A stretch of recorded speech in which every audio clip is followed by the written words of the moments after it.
And good morning, good people. This is your Poolproof Wisdom moment for yet another Friday. I gotta tell you, I didn't used to value Fridays as much as I do now, but man, I really value a Friday these days. And I hope that you do too, because it means there's something for you to look forward to beyond the work week itself. We all work hard, but I want us all to equally learn how to play hard. Listen up. This morning, I want to ask you a question. I love these moments when I get to ask a question because it gives you something to think about individually as opposed to the collective type of consciousness that we normally address during this momentary discussion. And that question is, what are you doing to elevate your life? You heard me right. What are you doing? And the reason I focus on the you is because we look to others outside of ourselves, beginning with God, going to our relationships, going to our work environment, in many, many instances, even the type of people we encounter throughout the course of our day to determine how our life is going. But the question about what role those people play is one that begins with, what are you doing? Let's start with the fact that if you are a person who's faithful and you believe in God or what entity that you call God or whatever, you typically have a situation where you're asking for certain things, whether it's love or relationships, a new job, any number of things you're asking for, and you're praying and you're waiting and you're anticipating.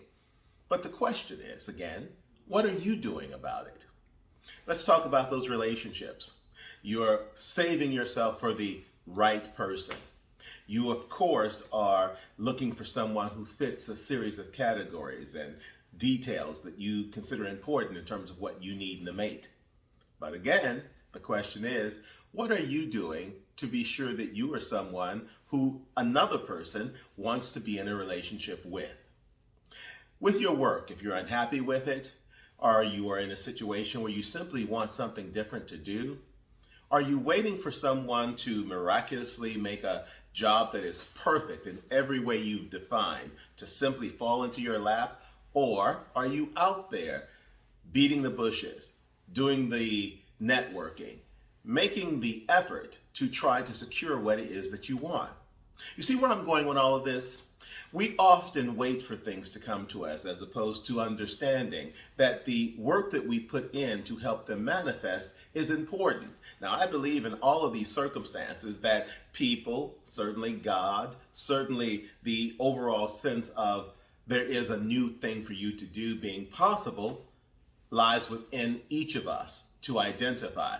And once we identify it, there is also a responsibility. No, I'm going to call it an accountability to help do something to make it happen.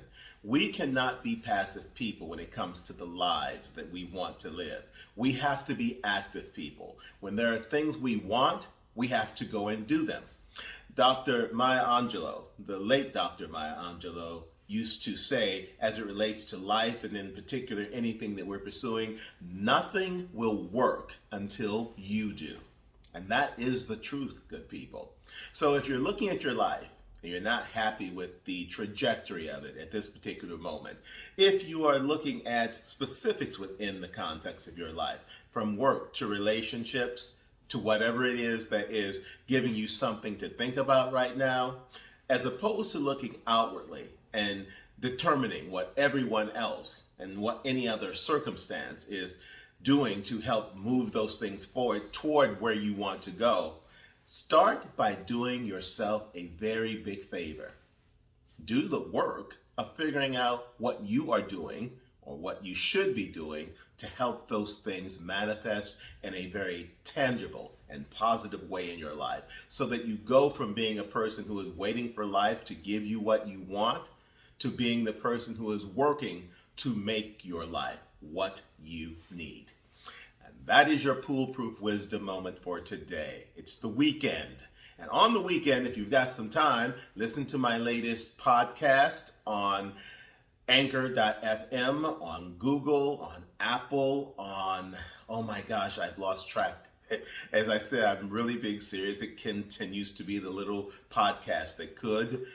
You can find it as well, as I said, on Audible and many, many podcast platforms everywhere. You can find my latest book, of course, on Amazon and on Audible. I Am My Own Cause, the third act, Surviving and Thriving. And I hope very much for you that you're in that thriving part of your life right now. And I also want to encourage you this weekend. We're going to be moving quickly in the next few days out of summer and into fall. It's not the beginning or ending of anything, it's the continuation of it all. And whatever you do this weekend and beyond, spend your time doing the work to manifest the things that you want your life to be. And if you don't have those things working in your favor right now, you better ask somebody, and that person is you. Have a great weekend, everybody.